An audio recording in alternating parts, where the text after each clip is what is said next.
കേരള രാഷ്ട്രീയത്തെ ആകെ ഉലച്ചു കളയാമെന്നു കരുതി വിഴിഞ്ഞം വിഷയത്തിൽ ചിലർ നെയ്തുകൂട്ടിയ ചരടുവലികളെല്ലാം ഇപ്പോൾ തകർന്നടിഞ്ഞിരിക്കുകയാണ്. UDF സർക്കാരിനെ പ്രതിസന്ധിയിലാക്കാൻ നോക്കിയവർക്ക് മുന്നിലേക്ക് ഇതാ ശശി തരൂർ ഒരു ശക്തനായ രക്ഷകനായിട്ട് അവതരിച്ചിരിക്കുന്നു. വിഴിഞ്ഞം തുറമുഖത്തിന്റെ ഓഹരി കൈമാറ്റവുമായി ബന്ധപ്പെട്ട മാധ്യമങ്ങളും പ്രതിപക്ഷവും പുകമറ സൃഷ്ടിക്കാൻ നോക്കുമ്പോഴാണ് സർക്കാരിന് പൂർണ്ണ പ്രതിരോധക്കോട്ട തീർത്തുകൊണ്ട് തരൂർ രംഗത്തെത്തിയത്. വിഴിഞ്ഞം പദ്ധതി വിഭാവനം ചെയ്തതും അത് യാഥാർത്ഥ്യമാക്കാൻ അടിത്തറയിട്ടതും UDF സർക്കാരാണെന്ന സത്യം ഈ നാടിന് അറിയാം.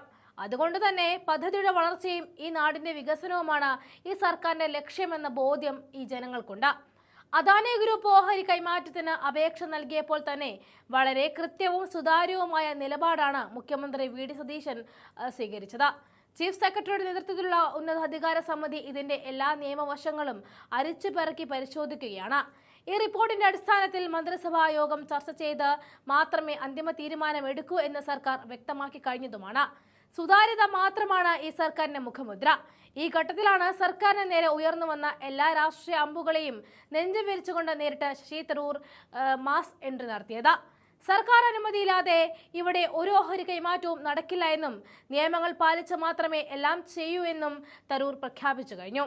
ആരും വികസനത്തെയോ അദാനിയോ എതിർക്കുന്നില്ല എന്ന് വ്യക്തമാക്കിയ തരൂർ വിഷയം പഠിച്ച് സർക്കാർ കൃത്യമായ തീരുമാനമെടുക്കുമെന്നും ഉറപ്പും നൽകി. അതുമാത്രമല്ല, ഈ നിർണായക ഘട്ടത്തിൽ മുഖ്യമന്ത്രി VD സതീശനെ ചേർത്ത് പിടിക്കുക കൂടിയാണ് തരൂർ ചെയ്യുന്നത്. അദാനി ഗ്രൂപ്പ് വിഴിഞ്ഞത്തിന്റെ ഓഹരികൾ സർക്കാർ അറിയാതെ വിറ്റു എന്നതായിരുന്നു ഈ UDF സർക്കാരിന് നേരെ പ്രതിപക്ഷം ആരോപണം ഉയർത്തിയത്. ഈ പ്രതിസന്ധി ഘട്ടത്തിൽ സർക്കാരിന് പിന്തുണയുമായിട്ട് ശശി തരൂർ അവതരിക്കുകയാണ്. തരൂർ നൽകിയ പ്രതികരണം ചേർക്കുന്നുണ്ട്, കാണാം. अच्छी बात है कि जब किसी का देहांत हो गया कि हम हमारे रिस्पेक्ट्स वहाँ दे दें, ये तो इसमें कोई खराबी नहीं देखना. अच्छी बात है कि इंडियन डेलीगेशन वहाँ है. और देखिए, युद्ध तो अभी ट्रूस में है ना. जब युद्ध चलते हैं तो लोग इस किस्म के अवसर को ढूंढ लेते हैं कि जब इकट्ठे बहुत भीड़ है तो वहाँ कुछ आक्रमण करें. लेकिन ऑब्वियसली जब ट्रूस चल रहा है, इसका ऐसे प्रश्न भी सवाल ये प्रश्न उठाना नहीं चाहिए. मेरे ख्याल में अभी जो समाधान चल रही है, 60 दिन का जो ट्रूस चल रहा था, उसी के अनुसार मेरे ख्याल में ये फ्यूनरल तो पूरे नॉर्मल रिस्पेक्ट के साथ ही आगे जाना चाहिए. But the Congress party has been continuously questioning the government that it remains silent when this attack had taken place. They haven't spoken on time after the death of the supreme leader of Iran as well. Now when the delegation has sent to Iran for the funeral, are you actually satisfied with the stand which the Indian government has taken? So we have raised these issues in the Standing Committee on External Affairs, and the answer of the government was that they did send the Foreign Secretary to sign the condolence book and so on. I certainly would argue that normally when such a senior leader, who is the principal spiritual leader, passes away, that perhaps a more elevated level of condolence could and should have been expressed. But it's difficult for us to second guess after it has happened. It is true that delegation has gone now. The Congress party is also represented by my good friend Salman Khurshid and others. I think it's important that in a situation like this, that we should always be showing respect to the dear departed who occupy such a major position. You all remember when we have had major funerals in our country.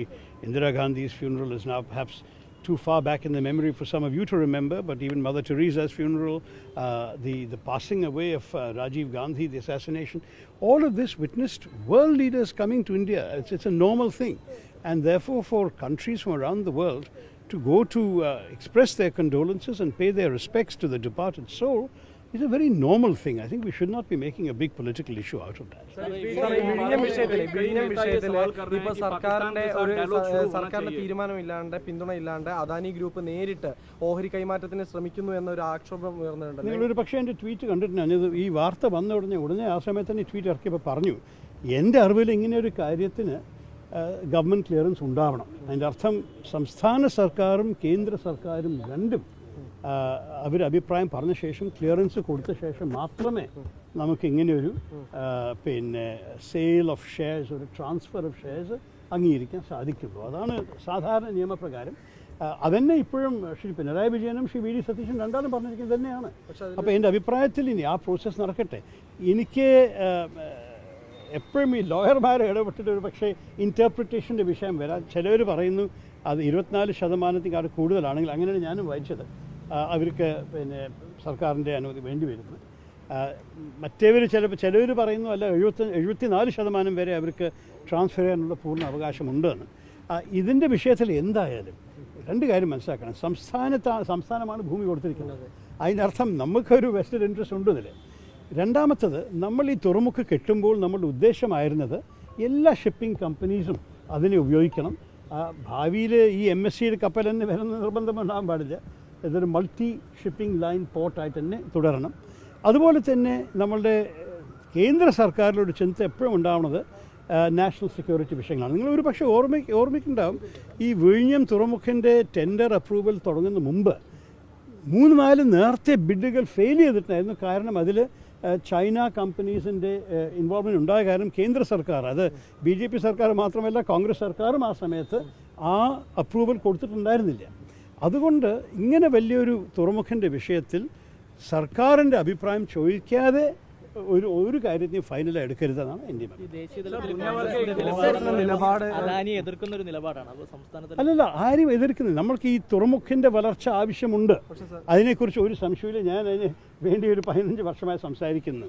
പക്ഷേ അതിന് വളർച്ച ചില നിയമങ്ങൾ പാലിച്ചിട്ടും ഞങ്ങളുടെ standard concession അഗ്രിമെൻറ്റിനെ അതിൻ്റെ details respect ചെയ്തിട്ട് മാത്രമേ മുന്നോട്ട് പോകാൻ സാധിക്കുള്ളൂ. പക്ഷേ മുന്നോട്ട് പോകണമെന്ന് ആരും കുറ്റം പറയുന്നില്ല. ഇതിനെല്ലാം പഠിച്ച് മനസ്സിലാക്കിയിട്ട് തീരുമാനം എടുക്കും സർക്കാർ.